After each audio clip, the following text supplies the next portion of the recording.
Assalamu alaikum wa rahmatullahi wa barakatu. ‘Yan uwana maza da mata, ko ina kuke a faɗin duniya, wanda za su kalle mu ko saurare mu a wannan bidiyo. Wannan bidiyo zai yi mana bayani ne kan yadda ake samar da kuɗi daga kiwon kaji na Hausa. Wato kajin Hausa su ne kaji namu wanda muka tashi muka san su da iyaye da kakanni. Da kaji guda biyar da zakara guda ɗaya. Wannan bidiyo zai koyar da mu yaya za ka yi ka samar da naira na gugan naira har sama da naira 500,000 sama a cikin shekara ɗaya.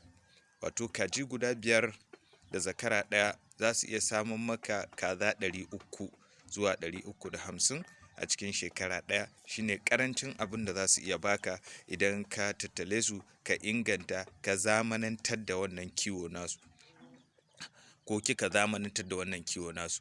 Musamman mu matasa a cikin kuma irin wannan hali da muke ciki a kullum, muna kiran talauci, ana fama an ƙaƙaba mana shi, wanda shi wannan talauci ba na Allah bane da manzansa. Wannan talauci ne wanda ragwanci da sauran abubuwa wanda aka sa mana, ake ce mashi artificial, ba natural bane, wanda kuma ga abubuwa wanda za mu iya ɗauka domin mu gudanar, mu samu ci gaba a rayuwarmu, amma mun kasa. To kamar yadda muka ce a wannan bidiyo da muke tattauna a kai, da Allah in sabo ne kai a wannan tasha tamu ta dogaro da kai, ka yi ƙoƙari ka danna mana subscribing da kuma like, so duk lokacin da muka sanya sabon bidiyo ka bi mu kuma ka amfana da wannan bidiyo. Sannan kuma a yi commenting a ƙasan wannan bidiyo ga duk wanda yake buƙata da kuma samun sabbin shirye-shirye da za mu gudanar, ya gaya mana abin da za mu yi bincike domin gudanar da shi. Kamar yadda muka ce, kiwon kaza ta Hausa, ita dai kaza ta Hausa kamar yadda muka sani, kaza ce wadda take da lifespan mai tsawo. Aƙalla ba a kasara ba, kaza ta Hausa tana iya yin shekara 15 a raye. Tana iya shekara 15 in ka saye ta daga kyankyasarta har shekara 15 lifespan ɗin ita wannan kaza ta Hausa. Kuma kamar yadda in ka shirya tsarin kyankyasar kuma ka taimaka mata a zamanance, za ta iya maka kyankyasa 6 a shekara, kowace kaza guda ɗaya. Ita kuma kaza ta Hausa kamar yadda muka ce, za ta iya maka kyankyasa guda 5 zuwa 6 a shekara ɗaya, dangane da yadda ka yi tsara wannan ka kuma kula da ita da yadda kake inganta ta. To abinda za mu sanar da mu a nan, abinda muke bukata domin fara wannan kiwo da kuma sanya shi a project din na kwana 360 ko da 4 ko da 6 a ciki, ya za ka yi, me kake bukata. Abinda kake bukata na farko, kana bukatar wuri. Aƙalla ba a kasara ba, wuri wanda za ka su killace su wannan kaji, wuri da za ka sa su, wuri wato gida kenan na kaji. To baka bukatar wani kuɗi mai yawa wajen gudanar da wannan gidan kaji. Za ka yi amfani da available materials da kuke da shi a wurinku. Akwai keji da ake saidawa, akurki na kaji wanda ake saidawa, wanda za ka iya zuwa kasuwanni na ƙauye ka saya, ko kuma za ku iya amfani da kwando na tumatiri wanda ake yi, za a maida shi ma ka yi shi kamar akurki domin gidan kaji. Zan iya nuna mana akurkin kaji a yanzu ka gani.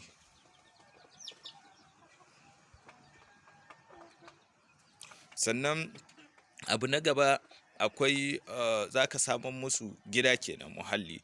Sannan sai ka samu 'yan rumfa shell, wadda ita rumfar za ka yi ta ne da abin da kake da shi.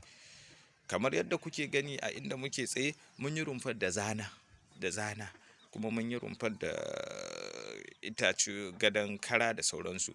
Zan iya nuna mana mu gani. Yanzu kaga wannan rumfa da kake gani, wannan rumfa ce wadda aka yi ta da zana gaba ɗaya. Wannan rumfa ne wadda muka yi da zana. Sannan nan da muke gani shine akurkin kaji. Gashi nan, wannan shine akurki na kaji, ga sunan to kaga ba ka buƙatar kashe wasu kuɗaɗe masu yawa. Ko kuma idan ba ku da irin wannan abubuwan a wurarenku, za ka iya amfani da, ko za ki iya amfani da me, ki sa kafinta ya buga maki keji da available space ɗin da kake da shi, ƙarancin wurin da kake da shi, sai ka yi amfani da wannan keji. To na biyu, na uku shine za ka samar da su kajin karan kansu. To ana buƙatar in za ka sai kajin da za ka yi kiwon guda 5, da kuma yadda muka ce za su samar maka da sama da 500,000 sama, za ka je kasuwanni na ƙauye ko kuma ka samu wayanda suke asalin kiwon kaji.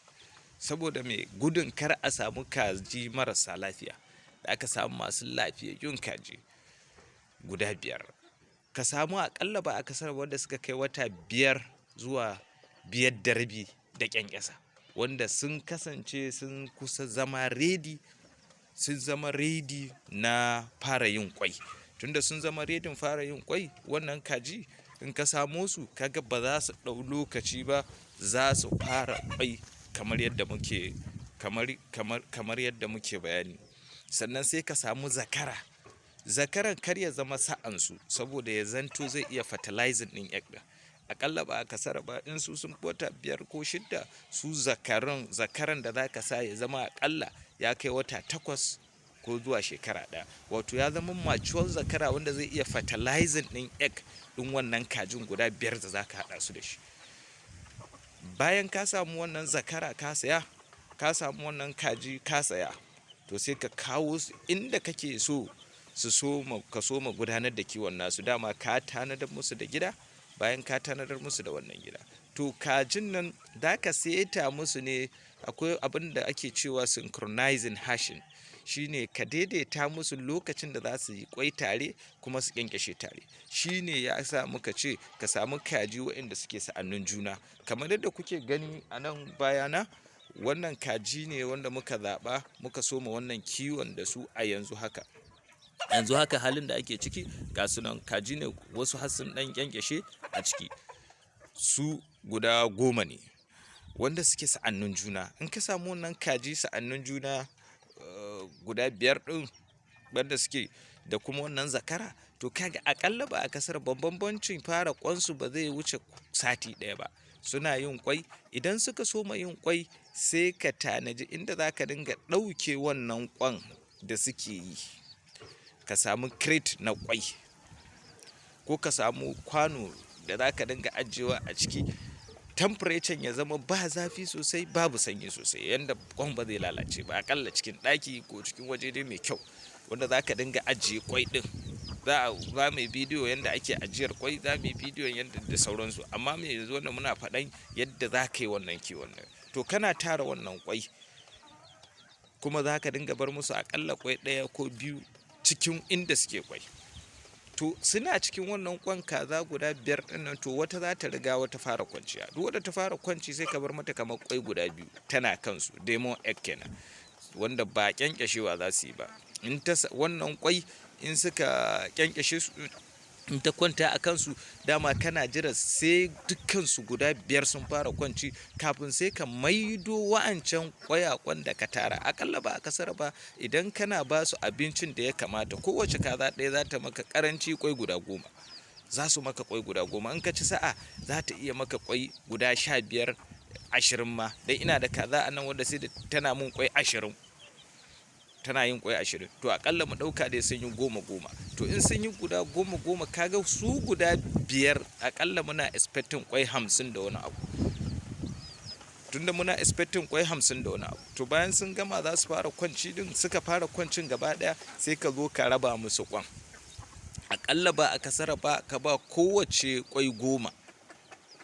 Kowace ka saka mata ƙwai 10. Idan ka saka musu ƙwai 10, kaga ƙwannan guda 10 muna da ƙwai guda 50 aƙalla. To ƙwai guda 50 da muke da su, muna expecting 'ya'yan kaji aƙalla ba a kasara ba guda 50. To mu ɗauka cikin ƙwan nan guda 50, wannan kajin ba su ƙyanƙyashe su ba duka.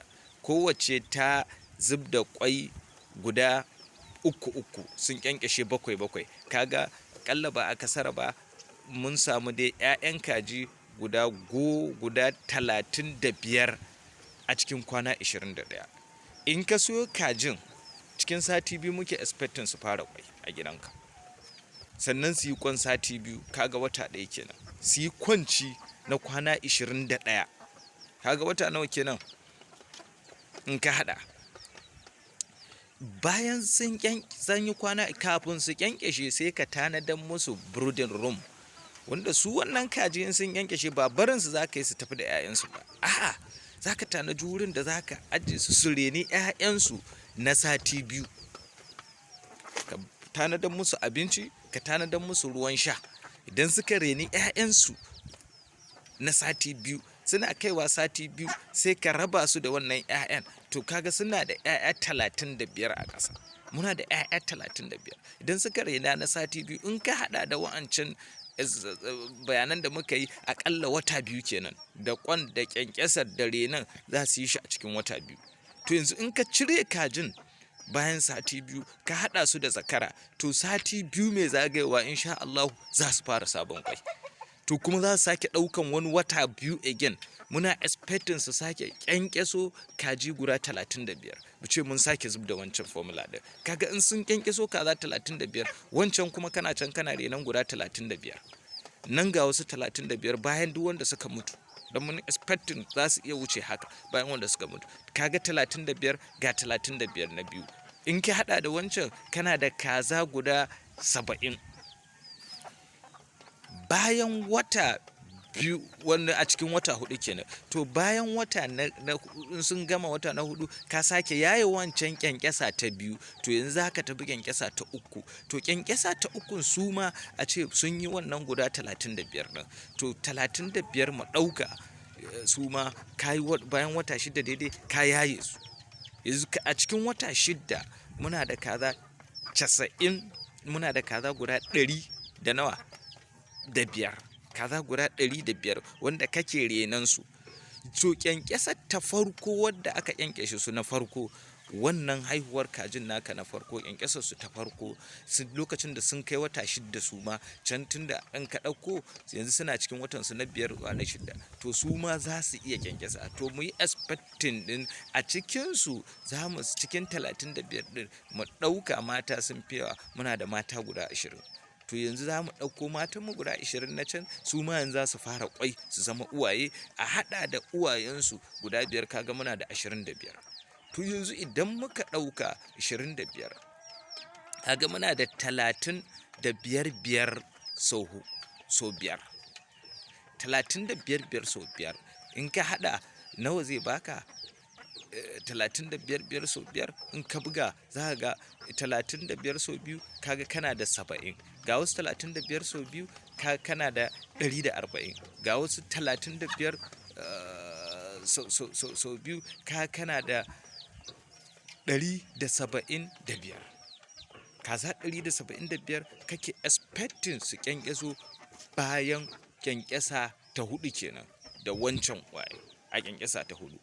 Can ka da 100, nan ka da 175, can 105. In ka ɗauko ka ɗora a kajinka, kaga a yanzu kana da kaza 175, kana da kaza 280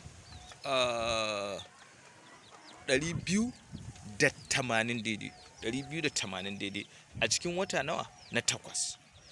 To yanzu idan suka kare watansu na 8, za su tafi kyankyasa ta 10. To wancan batch na biyu da aka kyankyashe, kannan wa'annan guda 20 din su ma za su tafi layin kyankyasa. To yanzu za ka tashi kana da kaza 40 za su kyankyashe da 5. Kaga wannan 75, 175 ba ka yi times din shi by 2, shi zai baka 355. 355 sai ka cire 350 daidai, sai ka cire guda 35. Yes, sai ka cire guda 35, shine zai baka 315. a ƙyanƙyasa ta 10 kenan, a ƙyanƙyasa ta me ta 5. To a ƙyanƙyasa ta 10 na kajinka na Hausa, ƙyanƙyasa ta 12 final ta ya kenan, ƙyanƙyasa ta 6 yanzu kana da kaza 65 wanda za su ma ƙyanƙyasa 65.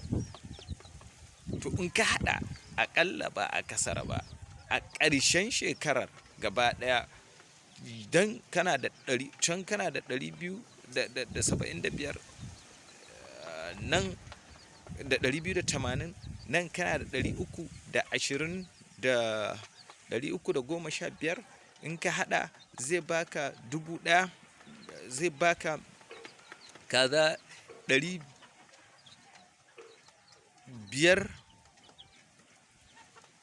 600, zai baka 600 ba 5 daidai, kaza 600 ba 5. To ƙyanƙyasa na ƙarshe, tunda yanzu kaza 40 muke expecting ƙyanƙyasa, to mu ce ba ma buƙatar 40 ɗin su ƙyanƙyashe gaba ɗaya, mu ce 25 ɗin can dai wa'ancan ɗin da su muke so su ƙyanƙyashe. Yes, to yanzu za su sake dai producing 315. Idan ka haɗa muna da kaza 900 da kusan kaza 1000 muke da ita a ƙarshen shekara, ƙarshen wata na 12. To kazan nan guda 1000 da kake da ita, a cikin kazar 1000 yanzu ka cire guda 350, aƙalla ba a kasar ba kana da kaza, muna da kaza 600 wadda take mature, wadda ta isa saidawa. To kaza 600 wadda ta isa saidawa, aƙalla wadda ta kai tsawon kimanin wata 6 a wajenka, tana ci tana sha tana ƙoshi kana kula da ita. Kowace kaza guda ɗaya yanzu in ka je kasuwa ƙaranci ita ce ka sayi ta naira 2000.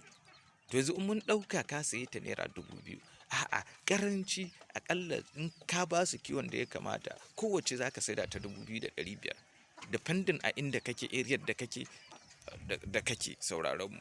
To wannan 2000 kaga ta zama mai 2000, kaza 600 ƙalla in ka saida a naira 2000 kana da naira 1,100,200. Sannan ga 500 sau 600, kaga nawa kenan 300,000, 1,100,500 kake expecting su fito a cikin kaza 5 da zakara ɗaya a cikin shekara ɗaya. Kakkamanta akwai sauran 'ya'ya guda 350 wanda su ba su isa saida ba, suna nan wanda akalla su ba su wuce wata ɗaya ba, wanda su ma in an musu kuɗi, za a yi musu kuɗi, za ka iya saida su abin da ya kai 500.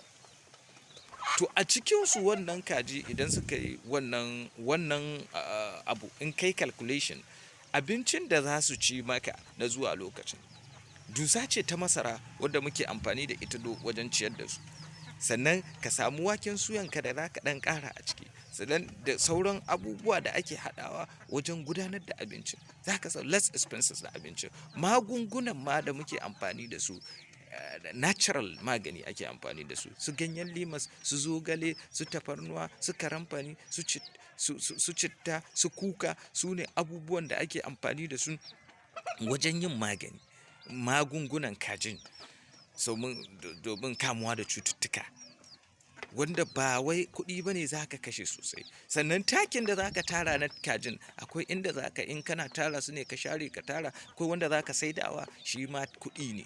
Idan aka haɗa gaba ɗaya kuɗin da za a fidda na abinci a wannan lokacin, ba za ka kashe abin da ya wuce naira 300,000 ba.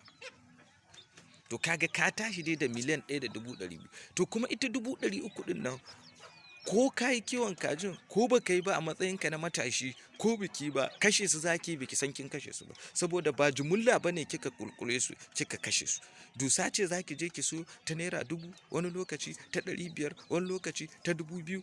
To wannan kuɗi idan babu kajin, kashe su za a yi a banza, wanda ba su amfana ba. To wannan shine bidiyon mu na farko akan kiwon kaji na Hausa. Za mu yi detailing ɗin kiwon kajin, kuma da nuna practical ɗin kiwon kajin, yanayin yadda kuka nuna kuna buƙata, shi zai ba mu damar ci gaba da kawo muku bidiyoyi irin wa'annan na yadda za ka inganta wannan kiwo naka. Ni ne naku dai a har kullum, Kamaluddin Buhari.